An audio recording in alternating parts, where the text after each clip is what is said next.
Chapter 3. Mr. Collins visits Longbourn. "I hope, my dear," said Mr. Bennet to his wife at breakfast the next morning, "that you have told the cook to send up a good dinner today, as I am expecting a visitor." "Who is it, my dear? I know of nobody who is coming, unless Charlotte Lucas happens to call in, and I hope my dinners are good enough for her." "The person I'm talking about is a gentleman and a stranger." Mrs. Bennet's eyes shone with excitement. "It's Mr. Bingley, I'm sure. Why, Jane, you never mentioned it. Well, I'll be extremely glad to see him. Lydia, my love, ring the bell. I must speak to the cook at once." "It is not Mr. Bingley," said her husband. "It's a person whom I have never seen before." This caused general astonishment, and he had the pleasure of being eagerly questioned by his wife and 5 daughters all at the same time. Having amused himself for some time with their curiosity, he finally explained. "I have recently received a letter from my cousin, Mr. Collins, who, as you know, will inherit all my property when I die, and may throw you out of this house as soon as he wants." "Oh, my dear," cried his wife, "please don't mention that hateful man. It's the hardest thing in the world to accept the fact that your property is not left to your own children. And I'm sure, if I were you, I'd have tried to do something about it." Jane and Elizabeth tried to explain the legal situation to her again. They had often attempted to do this before, but it was a matter which Mrs. Bennet refused to understand, and she continued to complain bitterly about Mr. Collins. "It certainly is most unjust," agreed Mr. Bennet, "and nothing can clear Mr. Collins from the guilt of inheriting this house. But if you listen while I read his letter to you, you may perhaps be a little softened by his manner of expressing himself." He read aloud the following letter.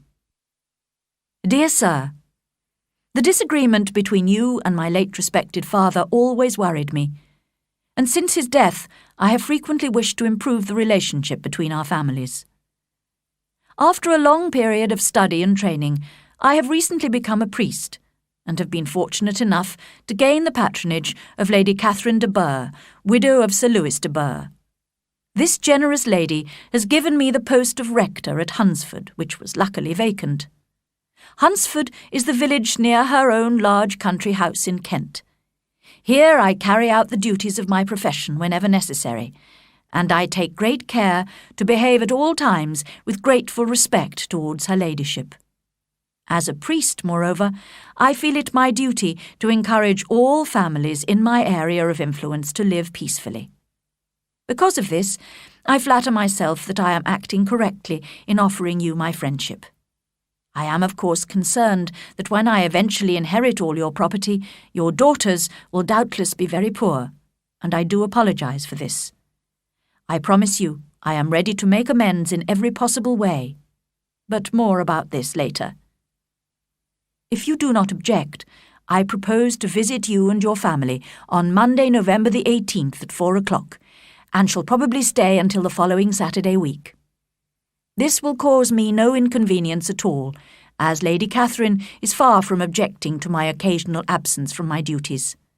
I remain, dear sir, with respectful good wishes to your lady and your daughters, your friend, William Collins."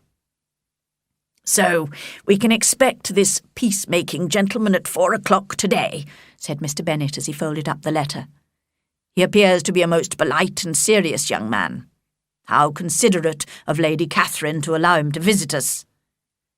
"Well, if he is ready to make amends to the girls in some way, I shall certainly not discourage him," said Mrs. Bennet. "Although it's difficult," said Jane, "to guess how he intends to do that. It's good of him to want to help us." "I think he's peculiar," said Elizabeth. "He sounds too pleased with himself. And he speaks so politely of Lady Catherine. And why does he apologise for inheriting father's property in future? We know it's not his fault. Can he be a sensible man, sir?" she added, turning to Mr. Bennet. "No, my dear, I think not. I have great hopes of finding him quite the opposite. There is a mixture of servility and self-importance in his letter which promises to be entertaining. I am impatient to see him." Mary, the middle daughter, who spent most of her time reading and who seldom joined in family conversation, now remarked that in her opinion his letter was well expressed. But Kitty and Lydia did not show any interest in the letter or its writer. As it was highly unlikely that their cousin would arrive in a regimental uniform, they could not imagine having any pleasure in meeting him. Their mother, however, had changed her attitude towards Mr. Collins after his letter, and was now preparing to meet him with such calmness that it astonished her husband and daughters. Mr. Collins arrived punctually, and was received with great politeness by the whole family. Mr. Bennet indeed said little, but the ladies were ready enough to talk, and Mr. Collins did not seem in need of encouragement. He was a tall, heavy-looking young man of 25. His expression was serious and his manners very formal. Soon after his arrival, he said to Mrs. Bennet, "Madam, I must compliment you on having such a fine family of daughters. I had heard much of their beauty, but I find them even more beautiful than reports have stated. I do not doubt you will see them all well married quite soon." Mrs. Bennet never quarrelled with compliments, and she answered, "You are very kind, sir, and indeed I do hope so, because otherwise they'll have nothing at all to live on." "You refer, perhaps, to my inheriting the Bennet property?" "Ah, yes, sir, I do. You must confess it is a sad business for my poor girls." "I am very aware, madam, of the hardship to your lovely daughters, and could say more about this, but I am cautious of saying too much too soon. But I would like to say that I have come prepared to admire the young ladies, and perhaps when we know each other better—" The bell rang for dinner, and the family moved into the dining-room with their guest.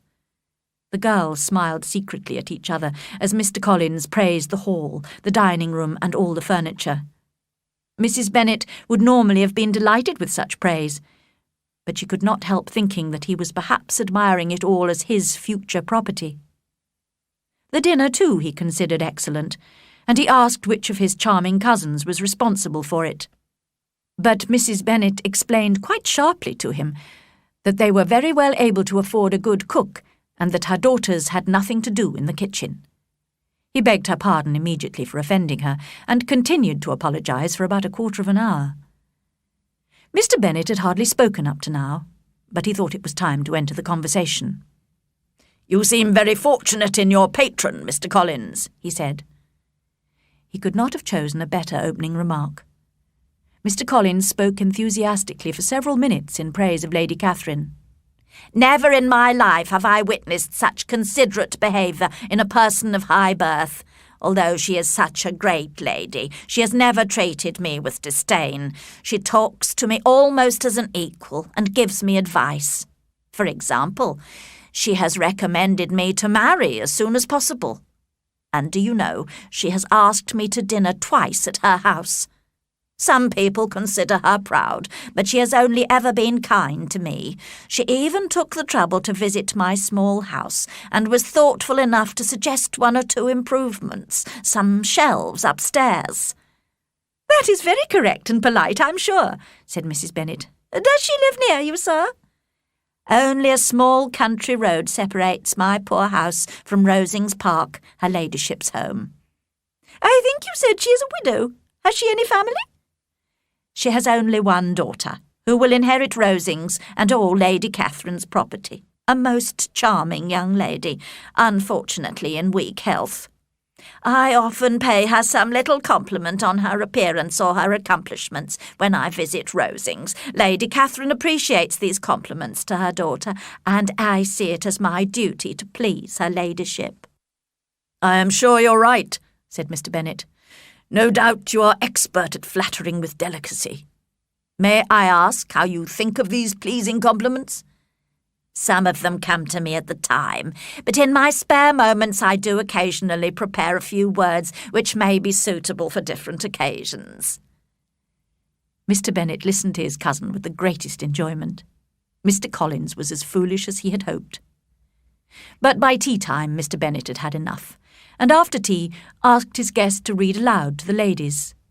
However, when a novel was handed to Mr. Collins, he looked shocked, and protested that he never read novels.